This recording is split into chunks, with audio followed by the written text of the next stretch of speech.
Bonjour à tous, bienvenue sur cette petite chaîne où je vous présente les outils de demain afin que nous puissions mieux appréhender notre futur. Aujourd'hui, je vous présente Midjourney.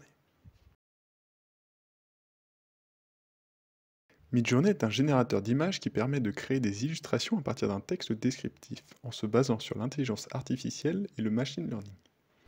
L'utilisateur écrit une ou plusieurs instructions afin de décrire l'image qu'il souhaiterait obtenir. Plus il y a de données en entrée, plus Midjourney générera des images qui nous conviendront. En effet, pour chaque requête, 4 images sont créées. Midjourney a été conçu et développé par le laboratoire indépendant éponyme. Celui-ci a été fondé par David Holtz, cofondateur de Leapmotion. Les premiers tests ouverts au public ont commencé le 12 juillet 2022. Midjourney est basé sur un réseau de neurones appelé un réseau neuronal générateur, ou GAN. Les GAN sont composés de deux parties principales, un générateur qui crée de nouvelles données, dans ce cas des images, et un discriminateur, qui évalue si les données générées ressemblent à des données réelles.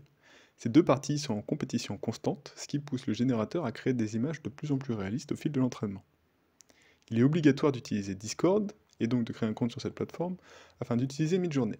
Il a été décidé de le diffuser via Discord afin de pouvoir toucher un large public. Midjourney a trois fonctions principales. La première, c'est la génération d'images à partir de descriptions textuelles. Vous pouvez donner à Midjourney une phrase ou une description, et il générera une image correspondante. Par exemple, si vous lui donnez la description un éléphant rose avec des ailes de papillon, il peut créer une image représentant cette description. Sa deuxième fonction, c'est l'imagination créative. Il peut imaginer des objets et des scènes qui n'existent pas dans le monde réel. Cela en fait un outil puissant pour les artistes, les designers et les créateurs qui cherchent à visualiser des idées abstraites. Sa dernière fonction, c'est la modification d'images existantes. En plus de générer des images à partir de zéro, il peut également être utilisé pour modifier des images existantes en fonction de descriptions textuelles. Par exemple, il peut transformer une image d'un chien en un chien avec des lunettes de soleil et un chapeau. Il y a de nombreuses applications potentielles pour Midjourney. Ça pourrait être dans la publicité et le marketing. Les professionnels du marketing peuvent créer des visuels accrocheurs basés sur des descriptions de produits ou des campagnes publicitaires. Une autre application serait dans le jeu vidéo. Les développeurs pourraient utiliser Midjourney pour générer des éléments visuels uniques, des personnages et des scénarios, mais aussi dans la réalité virtuelle et augmentée, pour générer des environnements et des objets virtuels, ce qui améliorerait l'expérience utilisateur. Ça peut aussi être utilisé dans l'éducation, pour créer des illustrations éducatives basées sur des descriptions de concepts, ce qui facilite la compréhension des sujets complexes.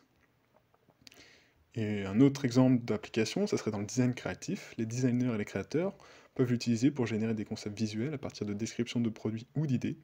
Ça peut être appliqué dans des domaines comme la mode, la littérature, le web design, l'architecture, la décoration ou bien l'art. Les 25 premières itérations sont gratuites, puis il faut souscrire à l'un des forfaits proposés.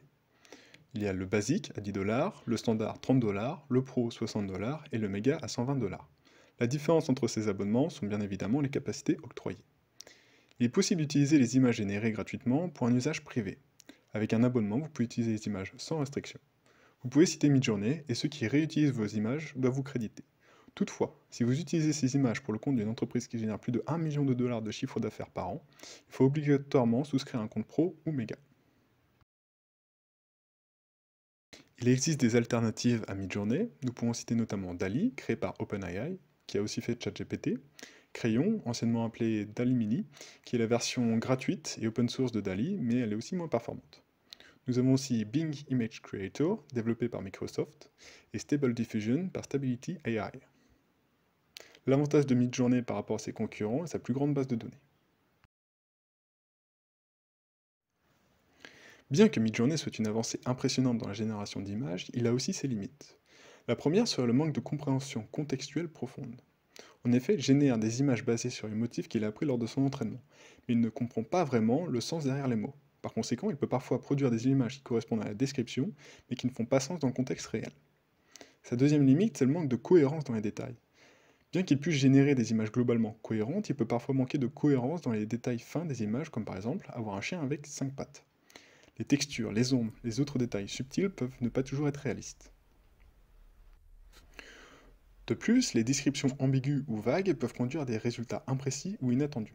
Par exemple, une description comme un arbre vert pourrait donner à une grande variété d'images d'arbres différents. Cette quatrième limite, c'est la dépendance aux données d'entraînement. Midjourney est limité par la qualité et la diversité des données sur lesquelles il a été entraîné. Si les données d'entraînement ne représentent pas suffisamment de diversité, cela peut se refléter dans les images générées. Sa cinquième limite, c'est l'éthique et le biais. Les modèles comme Midjourney peuvent refléter les biais présents dans les données d'entraînement. Cela peut se traduire par la génération de contenus potentiellement offensants ou biaisés. Ceci rejoint les interdits. Le modèle ne peut normalement pas générer des contenus choquants ou dérangeants, comme par exemple l'ultraviolence ou de la pornographie. De plus, certaines personnalités sont censurées. Nous pouvons citer notamment le président de la République populaire de Chine, Xi Jinping. Ce blocage pourrait permettre d'éviter des incidents diplomatiques, mais aussi une éventuelle censure totale de l'outil en Chine. Il y a aussi les coûts computationnels. L'entraînement et l'utilisation de modèles comme Midjourney nécessitent des ressources informatiques importantes, ce qui peut limiter leur accessibilité pour certains utilisateurs ou organisations. Il est aussi souvent reproché à Midjourney d'avoir copié ou volé le travail d'artistes. Il est important de noter que ces limites sont inhérentes à l'état actuel de la technologie et que la recherche continue dans ce domaine afin de résoudre certaines de ces limitations. Néanmoins, il est essentiel d'exercer un discernement critique lors de l'utilisation de ces technologies, en comprenant leurs capacités et leurs limites. Tout d'abord, rendez-vous sur le site web de Midjourney. Cliquez ensuite sur le bouton Join the Beta afin de rejoindre le serveur Discord dédié, qui compte déjà près de 10 millions de membres.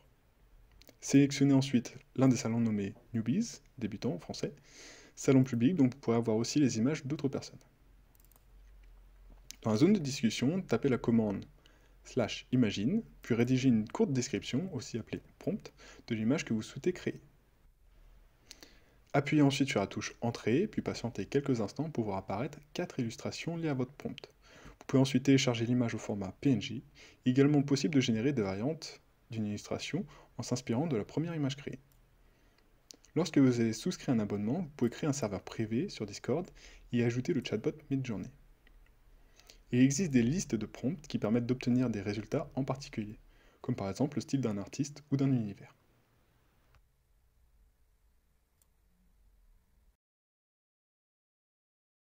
En résumé, Midjourney représente une avancée significative dans le domaine de la génération d'images. Il est capable de créer des images réalistes à partir de descriptions textuelles. Il utilise un réseau de neurones générateurs pour produire des images basées sur les motifs appris lors de l'entraînement.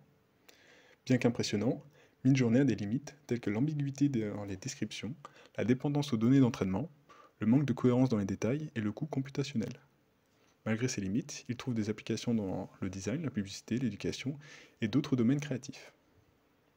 J'espère que cette vidéo vous a plu. Si c'est le cas, n'hésitez pas à la partager, laisser un commentaire et mettre un pouce en l'air, comme vous le rappellent tous les youtubeurs.